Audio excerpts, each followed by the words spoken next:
to, instead of doing a big meeting with Avance, you chose to be with us.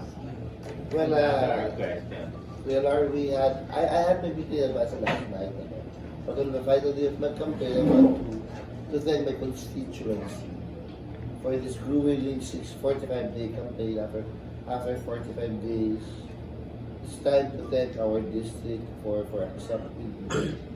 And sa ganda ng tanggap sa akin ng tao and with and how the survey shows that we are way ahead of my competitor. I would like to thank our beloved constituents na tinatanggap na rin yung leadership. You're so magnanimous. Kasi, I mean, ang dami nang ibinato sa'yo ng competitor mo. Sobra. Kung ano, corruption, lahat-lahat ibinato na sa'yo. But, you remain steadfast, you remain parang, wala lang, hindi ka nagpapakde. I mean, how do you do it? Well, if you know it's not true, it should not affect you at all. But you have to explain it to your constituency that the allegations that were thrown against me, especially during the time of the elections, are just mere black propaganda. Because if it's really true, they should have thrown it to me years ago. Pero, hindi man manulokong tao eh. Any black propaganda thrown at any candidate during the campaign are talagang paninira lang. So that's my position, and ako naman I'm very steadfast. Talagang it's not true eh. Yung allegation, everything is not. It won't even stand in the courts of law. So But you are have to. are you aware that they're using mga influencers to really, Even one influencer, she's not even a member of NUJP. No? Yung pong version, Ha? yung pong babae yun. Yes, yung babae. Galing niya eh. Well, it's her projection. That's Yes. that's the reason why I am calling this conferences because there must be someone who's standing. Because kung di ka tatayo, maaabuso like for example, all their bloggers. And hindi naman lahat ng bloggers ganun. Of course, number one, you have to be very careful when it comes to releasing statements against someone. Diba? Like Jordan and Tito Lar, hindi ka naman gano'n, di ba? Like the bloggers there, hindi naman sila basta-basta magpapangalan ng mga taong gumagawa na hindi maganda kung wala silang concrete evidence. And for that reason, hindi po natin papalagpasin ito. And now that natapos na yung kampanya, today is the last day, I would like to assure dito sa district, to the Filipino people, being a representative of our district and representing our country, that we would file a libel case against this institution. And if I get re-elected on Monday, I will make sure that Congress will investigate this kind of unscrupulous, irresponsible people who are there to get paid and, sirain yung pangalan na kahit sino man. No one has the right to do that, no? Not even a normal person na hindi vlogger. No one has the right na sirain ang kapwa niya nang walang konkretong ebidensya. The allegations that were thrown at me, hindi lang naman against corruption, kahit personal kong buhay, kahit yung mga programa ko na tinuliksa niya na hindi naman totoo. She was doing public perception na paniwalain ang tao na ako'y masamang tao. That alone is libelous. Yung sisirain at yung wala ka ng pagkatao. And definitely, I will make sure that this person gets what she deserves. Not only the courts of law that she will face, but the halls of Congress, dapat harapin nila para matigil na yung mga ganitong klaseng tao. Where do you get your strengths? Where I get my strength basically from God.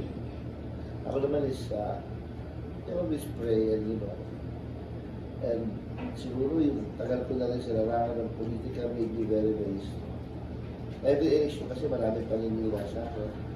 So, ako kasama na to. Pero this one's different. Because I've been a counselor for 9 years. Not a single day, not even, no time that I was accused of corruption or anything. I am very, very clean name sa konseho. For the first time, may taong gano'n na tumayo para siraan yung pangalan. Okay, let's go to the centerpiece of your campaign. Yes. Okay, how do you, gaano ka passionate about what you want to happen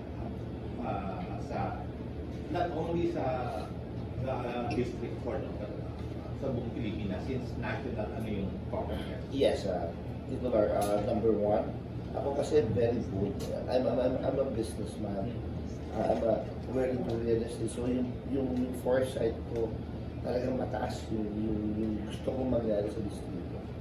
Dito sa distrito ko, I dream of, having yung mga bagay na hindi lang pinapakilamanan ng barangay. Like in Carlos Albert, ito yung tinatayo namin 225 million na gymnasium with auditorium. Oh, that's a controversial Yeah, that was a project. controversial project. But it's a very nice project. The people who lives there really appreciate it. Yung mga taga doon, hindi nag-iisip na masama. Yung mismo taga doon ang nagagalit sa mga nangyayari sa akin. Because they very well know before we started the project, alam nila yung faces na magandaan. Maayos na maayos po ito. And basically, not only that, we're building gymnasium, we're building more public schools, in this district. Basically, not only that, we approve the national a law. That's what that we call the anti-law permit law exam na pakikinabangan ng buong bansa. And since District 4 is the center of the City of Stars, do you have any plans with regards to this? Ito yung, kumbaga, very unique to sa District 4, yung pagiging City of Stars, yung pagiging center. Yeah. So, meron pa kayong gagawin to really make it more talaga para sa mga Pilipino, maging sa kanila, magkaroon sila ng awareness. Well, basically, ang magagawa lang lang is to show off what we have in this district that other districts do not have. Well, it's very basic naman dito na hindi naman tayo magago na para may tulad sa Eastwood, yung mga walk of fame doon. Wala naman talaga tayong plano gano'n. But this district is the most controversial district of all districts in Quezon City. This is a district of the former Speaker Sani Belmonte. Nandito nanggaling lahat yung mga sikat na congressman. Former Mayor Mel Matayo started from this district. Sabi ko nga, right now we are on a different level compared to other districts. We built our own hospital here. We have our own dialysis centers here. Free. Walang binabayaran ng taong bayan. We are like a little Makati when the students receive free uniforms, schools using school bags. We're on a different level when it comes to public service in this district. And basically, that's how I deal when it comes to public service sa mga tao sa amin. Yung talagang tao. Tao-tao talaga. Okay, thank you. Thank you. You've been a youth leader and now a congressman. May I ask, what are your plans for the youth, particularly for the employment or skill development? Are there any But basically, being the vice chairman of the Commission on Higher Education in Congress, we have around 5,000 scholars in our district. But we're starting from scratch because during the previous administration, talagang wala kang kinabutan na programa sa estudyante. So right now, what we're doing, step at a time, one step at a time. Lahat ng mga estudyante dito sa ating distrito, libre po ang bagong employment sa partners. After we do that, na-normalize natin yun, then we have to sponsor scholars. Scholars so that the well-deserving students will get free education in our district. So, unti-unti po natin.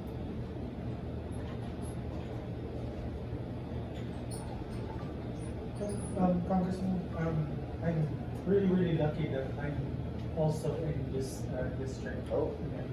Um, I had the notion that sometimes when politicians want to get known in our district, sometimes we just hear about them during election time. What do you do in order to be different from other politicians? Because you have a lot of projects that have been quite known with a lot of people. What are you doing differently, you think, versus other politicians? Well, because other politicians, they just go down sa barangay level during the 45 day or during the last 120 days so that their friends be fed by their constituents. But for me, I do it differently. I start from day one. As soon as I get, as soon as I start my work, July 1, I never stop working. And for that reason, sa 49 days campaign, I do not usually do the extensive campaign, that what we call extensive campaign. Some politicians, they do house crowds morning until evening. Kasi nagbabawi sila eh. They did not do that during the time na dapat sila magtrabaho. But ako, I always work for 3 years. So come campaign period, puro touch and go lang ako. Like for example, this campaign, yung kalaban ko has been doing house to house for the last 60 days. I was just visiting like 5 barangays. I've been campaigning those 3 years while I was working. Kaya yun ang ginagawa natin. Halos hindi ako nakampanya kung kampanya na siya. Okay. The future looks bright with regards to you being elected as a Thank you. congressman for this district. Do you have like certain plans that you want to do, like big projects? Can you give us like a rundown of what you plan to do in the next term? Yeah, we need to build more hospitals. We need to build more dialysis centers. We need to do more human infrastructure projects that would make the lives of the people in our district better. We have to make laws and enact laws that would benefit the less privileged people in our country. We need to build more laws that would help our students, to give more power to our students. We need to help the society go back sa ating normal na buhay. So we have a lot of things to do more. With regards to building hospitals, sir, where do you plan to put up one? We built a mini hospital along Iro Rodriguez in our building 7th floor now. It's an ambulatory care clinic wherein you get free of charge checkups, X-ray, 2D echo, ultrasound, blood tests, minor surgeries, and at the same time the people for this receive free medicines because we put up our own pharmacy all free of charge. Where is this, sir? It's along E. Rodriguez. It's MC Ringo building in front of Christ the Church. Former Yes. It's our building that we were rented It's before. very nice to know. I live also in the area, sir. In Barangay Kamuningan. But it's very near, but I didn't know about that. Yeah, maybe- Provide medical. Yeah, that's the reason why we're really trying to get pre-elected because the people must, must know that we have this project. And also free medicine. The free meds for everything, delivery ni setup, we have a pharmacy. As long as you have a blue card, kukunin mo na sa district office. Automatic, you get everything for free. Thank you so much, Yeah. sir. So I have a question. I'm also from District 4. Oh, So the question is, Thanks, Sakadito. so I hear you. Ito na. Yeah.